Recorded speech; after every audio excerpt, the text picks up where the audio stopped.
Bienvenue au journal Info Pacifique. Voici les titres qui dominent l'actualité. La conférence des pasteurs haïtiens COPA, consternée par la violence et la multiplication des cas d'enlèvement dans la capitale. Des citoyens de la capitale sont en grogne contre les autorités gouvernementales du fait de leur indifférence face à l'insécurité grandissante. Les bandits armés ont libéré le 27 septembre Jean Herbie Lafrance, Mogène McKinley, Sébastien Marc-Antonio Saint-Ville et Bibiana Bélisaire. Le premier ministre dément avoir directement reçu 5,5 millions de dollars du gouvernement américain destinés aux rapatriés. L'Union des parents d'élèves progressistes UPEP dénonce l'indifférence des autorités face à la violence des bandes armées dans les quartiers déshérités de la capitale. 90 écoles y sont fermées en raison de l'escalade de la violence selon l'UPEP.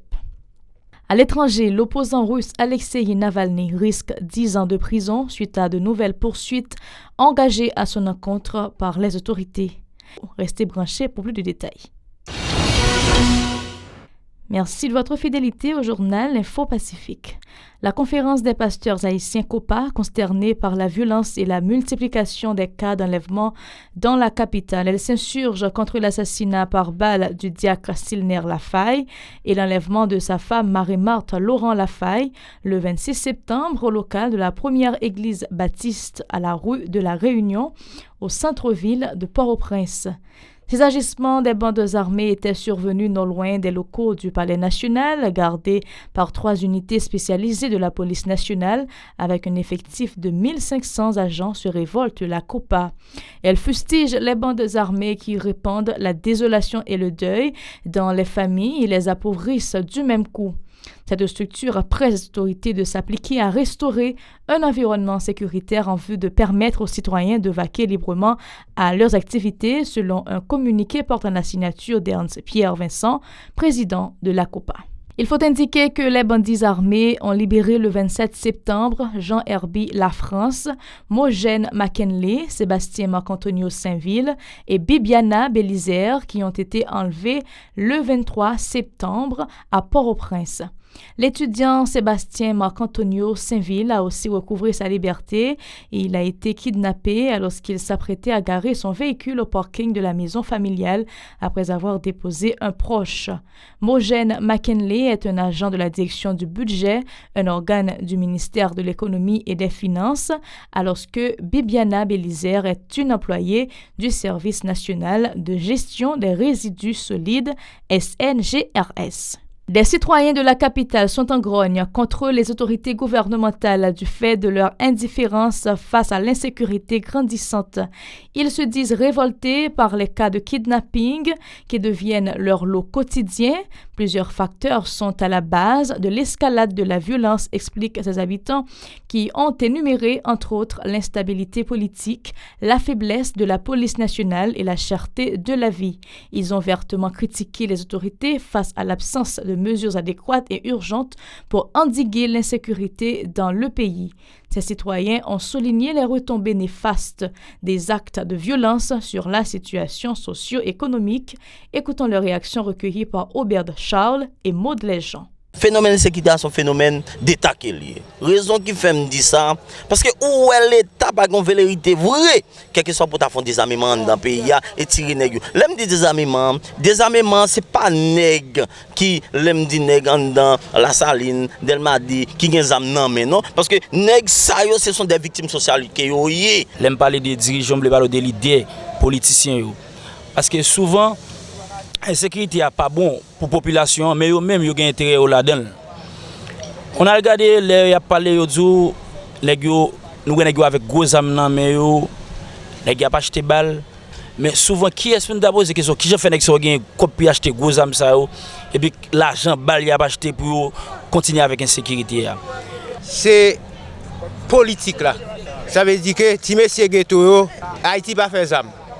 Haïti a un laboratoire qui produit munitions, les cartouches ouvrées.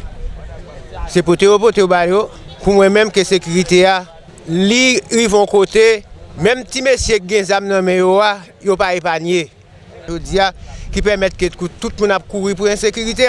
Par ailleurs, ces Port-au-Prinциens n'ont pas mâché leurs mots pour condamner l'implication supposée de la plupart des autorités dans la dégradation de la situation sécuritaire du pays. Ils ont aussi accusé des membres du secteur privé des affaires et des dirigeants politiques d'être de mèche avec les bandes armées qui terrorisent la population.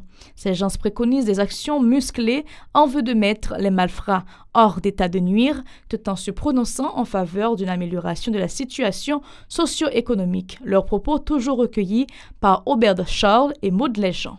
L'État lui-même, ça l'État doit faire là. Qu'on est là, regarde les gens qui ont des âmes. Est-ce que vous avez un bon logement social? Est-ce que vous avez bon manger? Est-ce que vous avez petit à l'école? Parce que si ces âmes qui n'ont pas, c'est à ville pour défendre. Puis l'État pense aussi c'est comme ça il va lever au bon matin, il va des amis qui des amis non. C'est pas les bureaux pas là nèg yo. Puis au bas nèg yo qui me des garanties. Si vous déposez des amis, mais ça vous même y a besoin en retour. L'État lui-même il était l'État déjà. Si ensemble des gens qui fait partie de l'État, c'est-à-dire les institutions, la police, ministre de l'Intérieur, Premier ministre, nous fait c'est eux-mêmes qui pour chita pour une solution avec l'insécurité. Ça veut dire qu'il faut que chita, monsieur pas le tuer non, mais il faudra que chita avec eux joindre nos moyens pour faire ça que les désarmements. Faut mettre baga en tant ghetto pour nèg yo pour fonctionner et puis normalement pour parler avec pour dialoguer et puis qu'on est là pour faire des armements. Et m'a dit Ariel prend responsabilité en tant que chef d'État ou c'est vous même qui chef seulement chef là ou même faut prendre responsabilité parce que ça qui vivre là, nous pas capable parce que tout le monde peut. Le Premier ministre dément avoir directement reçu 5,5 millions de dollars du gouvernement américain destinés aux rapatriés.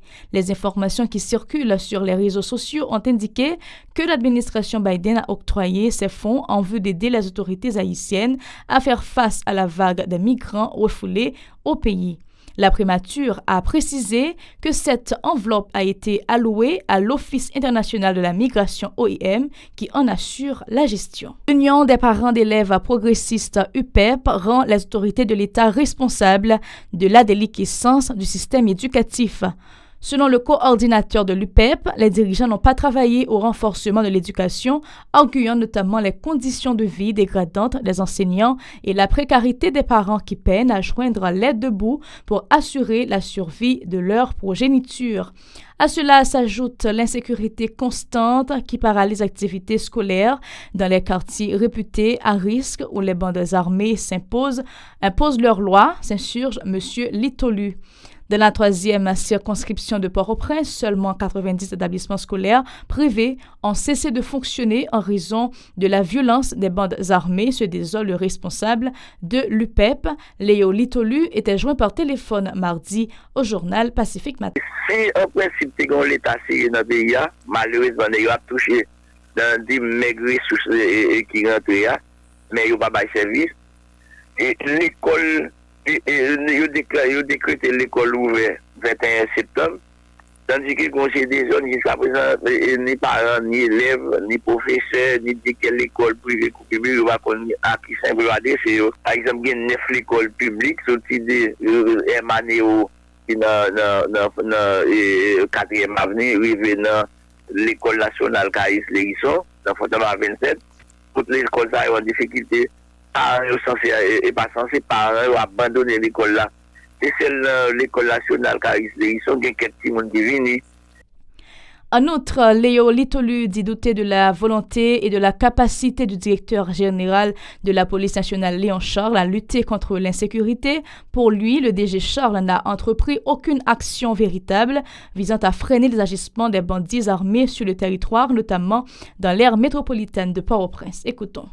Bon, moi, pas dit c'est le ministre de l'Éducation nationale là pour résoudre l'insécurité. Mais c'est le gouvernement. Là où tu as supposé le ministre, soi-disant Premier ministre, qui gagne, et soi-disant directeur général de police qui a payé 2e résidence pour eux. Par exemple, ça c'est un transit dans le pays. Pour une madame la petite pas ici. C'est comme tellement en Amérique, il a converti, acheté comme goût haïtienne pour mettre des dollars américains dans la poche. Le problème de l'insécurité n'est pas pour eux. D'ailleurs, il y a combien de machines dans backup, comme backup. Des organisations sociopolitiques dont Combit et Molégaf dénoncent une fois de plus le climat d'insécurité qui sévit dans la capitale et ses périphéries. Lors d'une conférence de presse le 28 septembre, ces structures se déclarent alarmées par les cas de kidnapping en série recensés à Port-au-Prince et ses environs, ainsi que dans la commune de Gomorne, dans l'Artibonite. Elles ont en outre critiqué la réaction des États-Unis face aux migrants haïtiens. Écoutons un extrait de déclaration de Josué Mérilien, responsable de Combit, au micro de John Smith Justin et Stravinsky Deramo. D'abord, pour dénoncer les PHTK à Gaillé, qui a utilisé comme outil sur la Pérez, pour libérer contrôle du pouvoir, respectable le pays, c'est-à-dire empêcher le peuple de laisser en main, pour des situations de là, pour favoriser que Kakébé n'ait sous pouvoir, et continuer d'être sous pouvoir. Deuxièmement, c'est pour dénoncer notre rapport ingérence, domination américaine à Gaillé, ici, à la toutes conséquences, domination, ingérence américaine politique, et comment Amérique contribuer aux situations de chaos, situation d'enfer là, qui obligeait les Haïtiens à des dégâts sur la vie dans le monde. Donc, dernier annoncé à la mobilisation.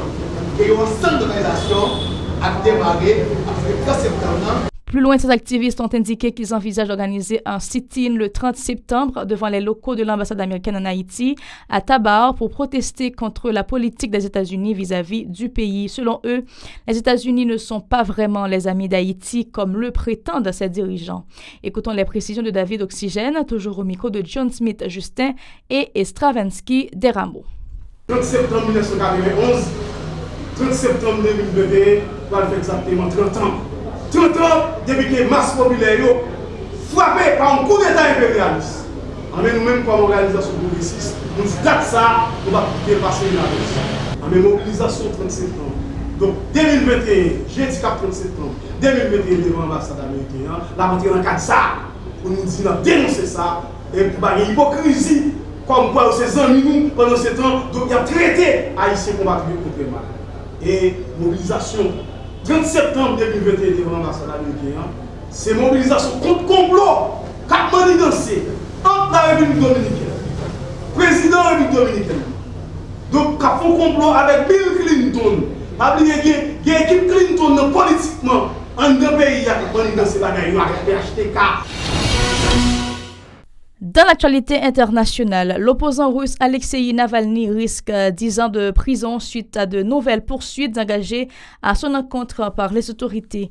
Alexei Navalny est visé par une nouvelle enquête criminelle et risque une peine de 10 ans de prison. L'opposant russe a déjà été condamné à 2 ans et demi d'emprisonnement pour une affaire de fraude. Alexei Navalny est désormais accusé d'extrémiste d'avoir voulu discréditer les organes politiques et convaincre l'opinion de la nécessité d'un changement de pouvoir par la violence.